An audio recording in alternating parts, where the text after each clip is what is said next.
Okay, we're up and rolling.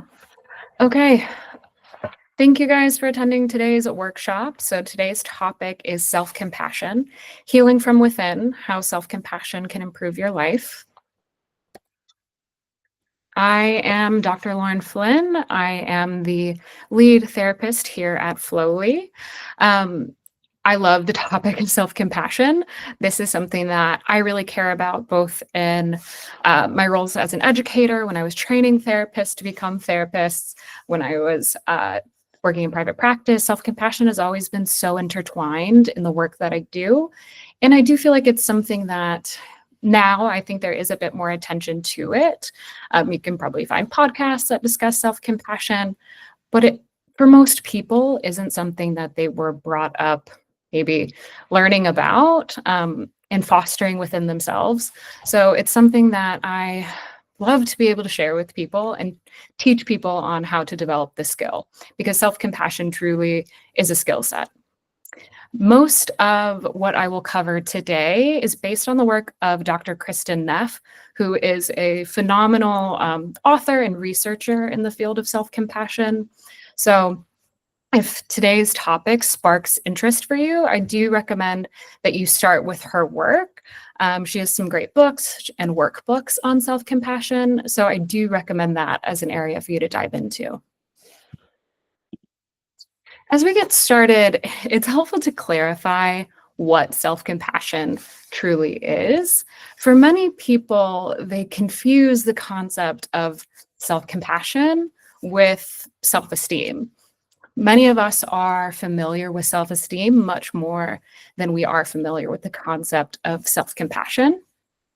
And here's kind of some different things that might differentiate them, but self-compassion is built upon certain things. So how we look, self-esteem is built on particular things, which include how we look, how successful we are, how liked we are, how successful we feel that we are in our careers, etc. So it's often in comparison to others, or even in comparison to ourselves at different points in our lives.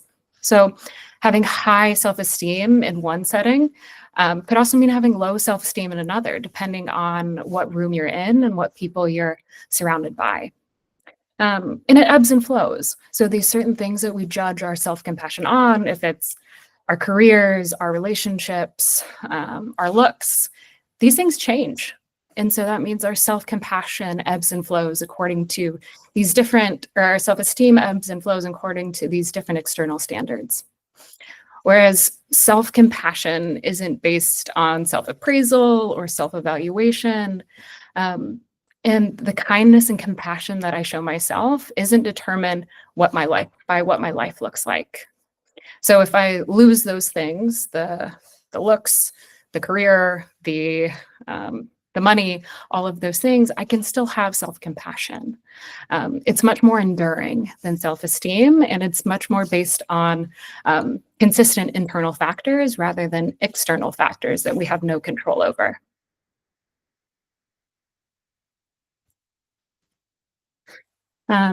And so oftentimes we can think of ourselves as, even if we're people who have like a very strong or high sense of self, you might be able to think of a time in your life where you had high self-esteem and you felt really great about yourself, but you might have had low self-compassion. And so that could have looks differently for different people, but what it could look like is maybe doing really well in your career, or feeling really great about yourself physically or some other sense, but also riding a ton of pressure on that one thing, almost as if your identity is intertwined with your success in that area, and really saying, if I am to lose this thing, then my value is to plummet. And that could be an example of what high self-esteem and low self-compassion looks like. Again, you can, if you're wanting to share out, maybe you can type in the chat if you can think of a particular example for you or a particular time in your life, or maybe just do a sense of reflection. Does this seem like something that you relate to? And When we think into self-esteem, self-esteem says, I'm good because of what I've done, or I'm good because of these specific things. Whereas self-compassion says, I am worthy even when I don't have those things. As a baseline, as a human being, I'm worthy without those things. And really, in terms of your mental health and your emotional health, self-compassion is more stable. It's more beneficial, especially during periods of stress, during periods of failure and chronic pain, during those difficult times where we really need support. Self-esteem is often the first thing to go, but self-compassion is really that enduring piece where if life is to get tough and things are to get hard, I can still support myself. I can still value myself without those things. So it's helpful to really discuss this myth. It is one that I've found really in every setting, whether I'm working with veteran population, whether I'm working with people long into their careers, whether I'm working with students, but teaching this concept of self-compassion, this is something that always comes up. It's this myth or this belief that self-compassion means being soft, lazy, or letting yourself off the hook for some reason. And kind of this hesitancy around developing self-compassion because self-compassion might lead to these things. And this myth stems from multiple things, partly cultural values that prioritize toughness, stoicism, or even pushing through. So viewing those characteristics as things that are worth having and ones that we want. This myth also stems from confusion between self-compassion and self-pity or self-indulgent. So some people might think if I extend myself compassion, if I'm to be nurturing and warm to myself when things get hard or when I mess up, that means just indulging myself and not minding my mistakes or not minding slowing down. And often there's a fear that being kind to yourself will reduce motivation or accountability, that you will then kind of lose that edge or that sense of drive if you were to be nice to yourself, if there's not that internal voice, that internal critical voice that's pushing you forward, then where will my motivation come from? And how will I be disciplined? Where will my accountability come from if it's not from that internal voice that speaks to me in that way, that challenges me to prove my value to myself and to other people? So that's really what this myth around self-compassion is based on. But really, contrary to that myth, self-compassion helps you take responsibility and make changes without shame. And really, the self-compassion, the aim is to really reduce that sense of shame. So instead of punishing yourself for mistakes, self-compassion encourages a growth mindset. So instead of when you make a mistake saying, you're such an idiot, how could you have done this? Like, how embarrassing, whatever that internal voice says, the self-compassion voice really says, it's okay. What can I learn from this? It's not saying, all right, make all the mistakes you want. It's saying, yeah, I still don't like making mistakes. I still don't want to, but I can also see this as an opportunity for me to learn and to move forward, that I'm a human, these will happen, and how can I move and navigate my life forward with this new information, rather than using this as a point to fuel this internal bully. So self-compassion isn't just an excuse or a way out of difficult situations. It's really a way through them, a way how to navigate difficulties without making it harder on yourself. So I think a good analogy for really like thinking about this is thinking of potentially a coach. Maybe this is something that resonated with you at some time in your life. But imagine a coach who motivates you through encouragement, one who's kind to you, warm, maybe like a joking type friendly relationship, someone who encourages you because they know your strengths, and someone who wants to build up on them, versus the opposite coach who's yelling at you, who notices your weak points and sticks them. And so instead of having that type of coach, imagine having one who leads you through kindness and leads you through, leads by doing, versus one who leads you from cruelty. And that's really a great parallel for that internal dialogue and the way that we pull ourselves through challenging and difficult situations, whether we do it from a voice that encourages us and wants the best for us and wants kindness and happiness for us, versus one that feeds our own insecurities and kind of sticks the needle in the spot that already hurts. So why is self-compassion important? Really connecting this back to the learning that you're doing through Flowly. Self-compassion soothes the nervous system. We do a lot of work related to the nervous system, a lot of psychoeducation related to the nervous system. And this self-compassion also impacts your nervous system. And there's a lot of interesting research about how our unkind, judgmental, or even cruel thoughts trigger our fight or flight response. Almost as if we were being attacked by an external threat, that internal threat of self-criticism and cruelty sometimes and unkindness produces that same response. So that's increased cortisol, elevated heart rate, muscle tension, and inflammation.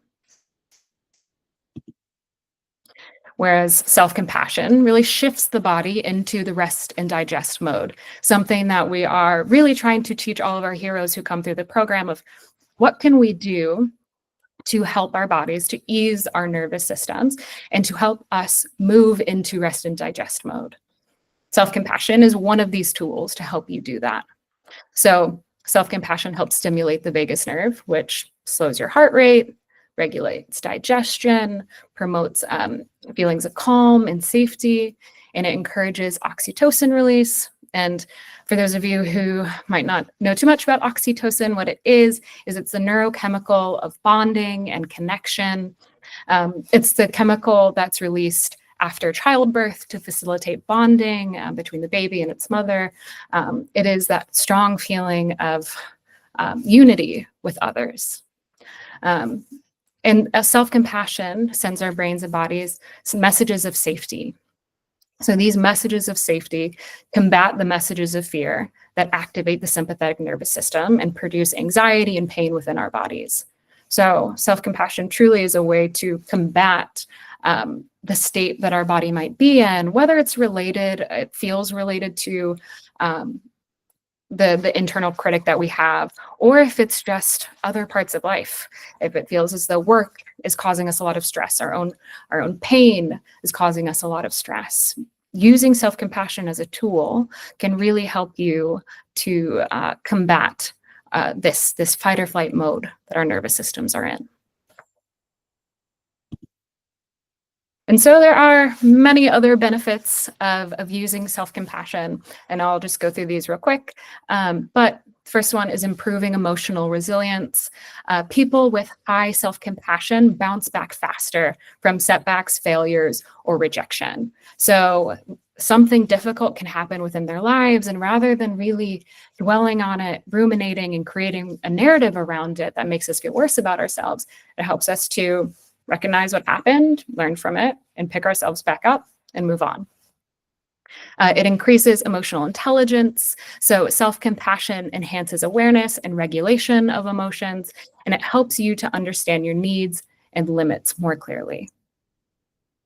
It reduces rumination. So instead of obsessing over past mistakes, self-compassion allows you to acknowledge, learn, and move on. It boosts motivation. So self-compassion supports a growth mindset that I can learn from this instead of I failed, so I'm worthless. You're more likely to take responsibility and make positive changes without shame when you view yourself in a self-compassionate way. And then reduces a fear of failure. Knowing you'll trust yourself no matter the outcome makes you more willing to try new things and take healthy risks. When I feel as though my life is not riding on whether I succeed or fail, whether I know that I will be okay with myself if, I don't get the job that I'm going out for, if I don't get the award I want, if I know at the end of the day I will be okay with who I am, then you're more willing to put yourself in situations and try new things. And then lastly, encourages health promoting behaviors. So people with high self-compassion are more likely to engage in regular exercise, healthy eating, and seek medical care because they believe that they're worth caring for. And I like this quote. It's, "You can't stop the waves, but you can learn to surf." And self-compassion gives you the surfboard of, you can't stop failure, you can't stop difficult life situations, you can't stop disagreements with people we care about. That's part of life. Life will come with these different pieces, and self-compassion helps us navigate them and get through them, learn from them, and bounce back up without making us feel worse about the situation and getting us stuck in it. So I talked a lot about kind of high level, what's the benefit of self-compassion? How does it help you in terms of your emotional outlook and in terms of your physiology? But really, what is self-compassion? It might seem kind of like a lofty concept, so I'm going to go into some of the pieces of it. So elements of self-compassion include self-kindness, common humanity, and mindfulness. So self-kindness, you can kind of think of self-kindness as being the opposite end of self-judgment. So treating yourself with gentleness, patience, and understanding when you fail or suffer, rather than criticizing or shaming yourself. Treating yourself with the same kindness, care, and understanding that you might offer a friend or that you might offer a loved one. So an example is saying, "It's okay to struggle. I'm doing the best I can," instead of whatever your internal bully might come up with. But an example here is, "I'm so stupid. I always mess things up." There's such a difference in these two responses to ourselves. And one of them might feel more natural. One of them might come to you. And you might not even be aware of the quality of your thoughts. So sometimes taking a step towards self-compassion, the first part can be really understanding, what is the quality of my thoughts? Are they naturally incredibly judgmental? Do I find myself in that mental space? And so catching, how frequently am I engaging in self-judgment? And then, okay, with this knowledge and this awareness, then taking steps to move myself into self-kindness. So common humanity being the next one, and really looking at its opposite, isolation. So common humanity is recognizing that suffering and imperfection are part of the shared human experience, not a sign of something that is uniquely wrong with you. So to be human means to be flawed, to make mistakes, and to struggle with difficult emotions. A lot of it is realizing, suffering is part of the human condition. And sometimes we get ourselves in this place where our suffering leads us to feel more alone, whether it's suffering within my chronic pain, suffering within my anxiety and my depression. It leads us into this space where we almost feel further disconnected from the people around us because we feel as though this situation is unique to us. And oftentimes we create narratives of why. Some people will kind of create this belief that it is my brokenness or my unique neurochemistry or something that makes me just so different from other people, which leads us to feel even more disconnected.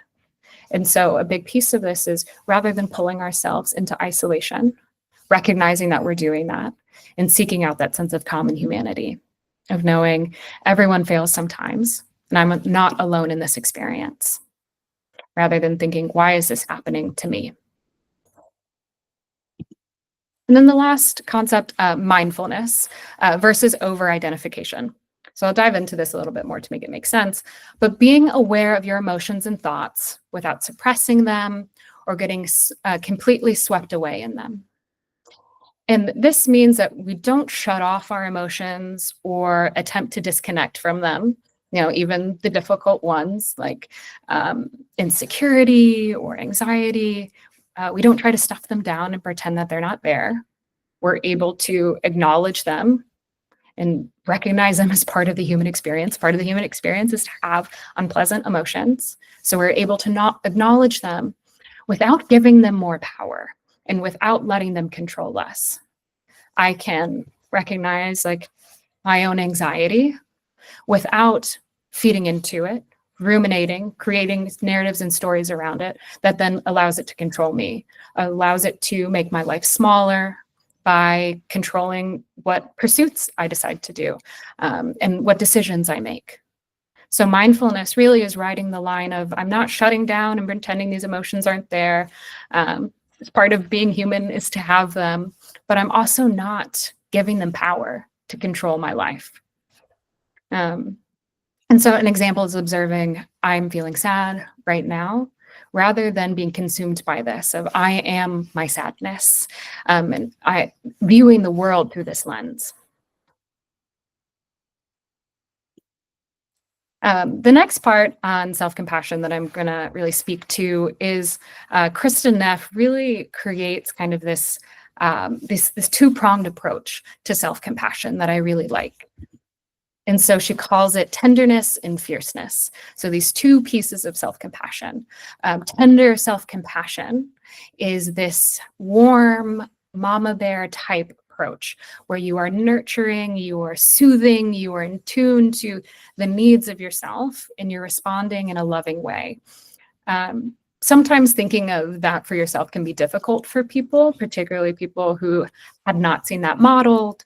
And sometimes people understand that better when they think of a child in their life, maybe their own children, a niece or nephew, but that loving, soft, and tenderness that you have. And so that is thought of that kind of internal mama bear.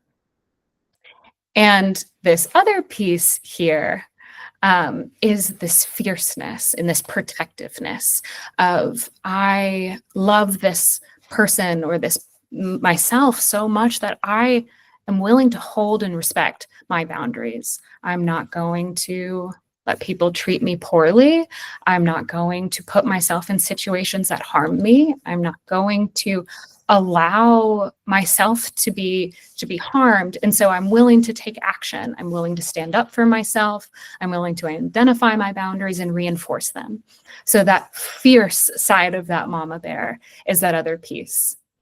And again, we might struggle to think of that for ourselves, especially if we're someone who has difficulty setting boundaries. But you might think of someone else in your life, maybe again, a child or a niece or nephew who you wouldn't tolerate them being pushed around or bullied.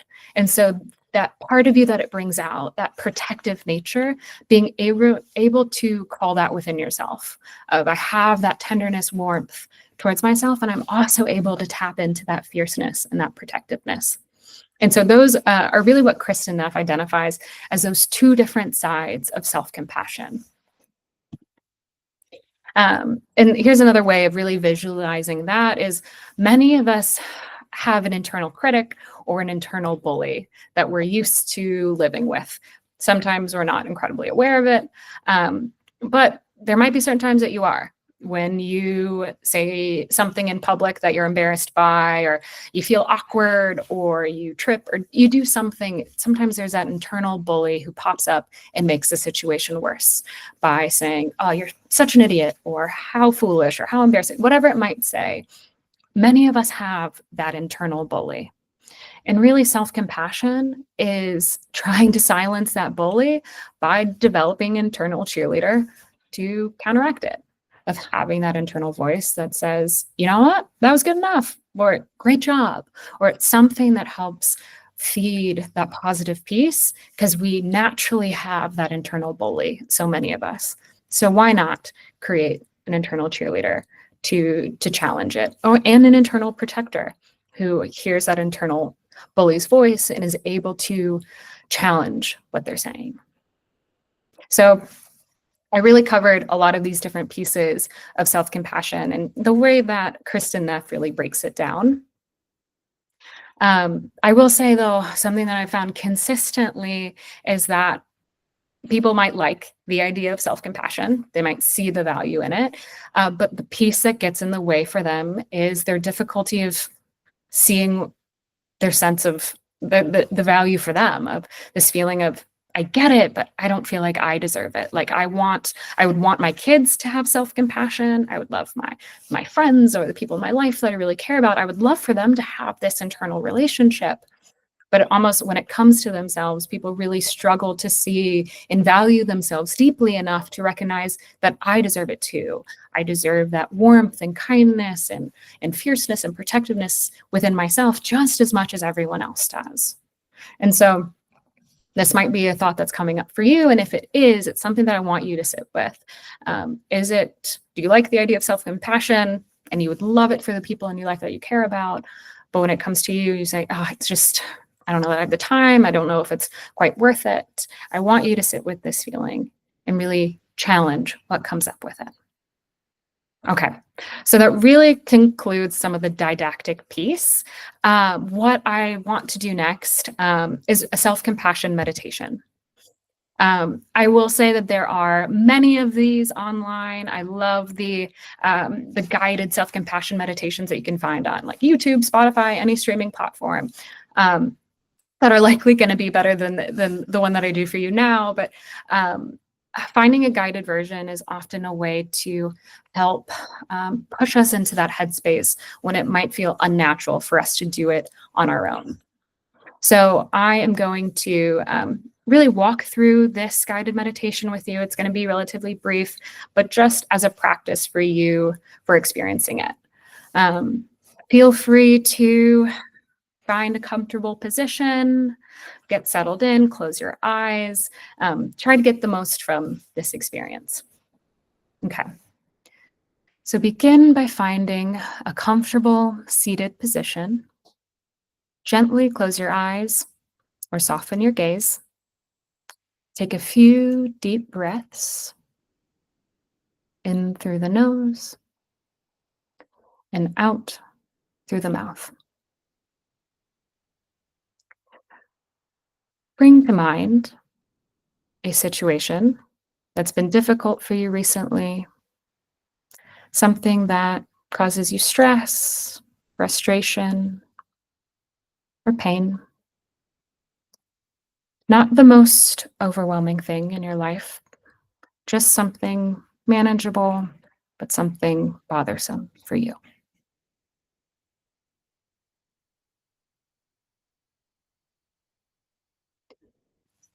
As you think about this, notice any emotions or sensations that arise in your body. Breathe into it gently.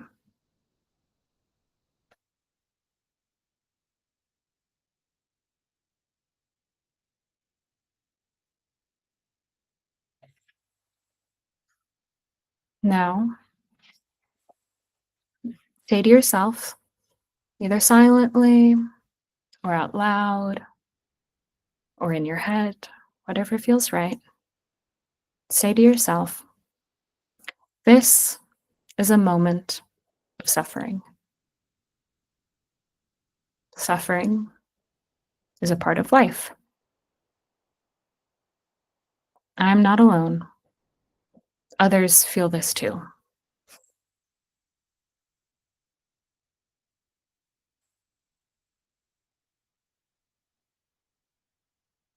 Now, offer yourself some words of kindness.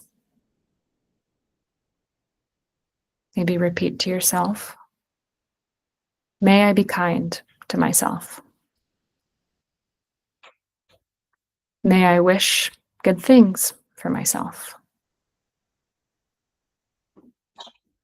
May I extend warmth and love to myself. May I give myself the compassion that I need.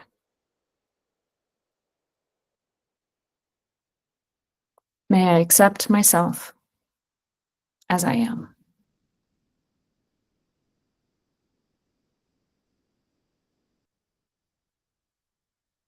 Now, Take 1 or 2 more slow, gentle breaths.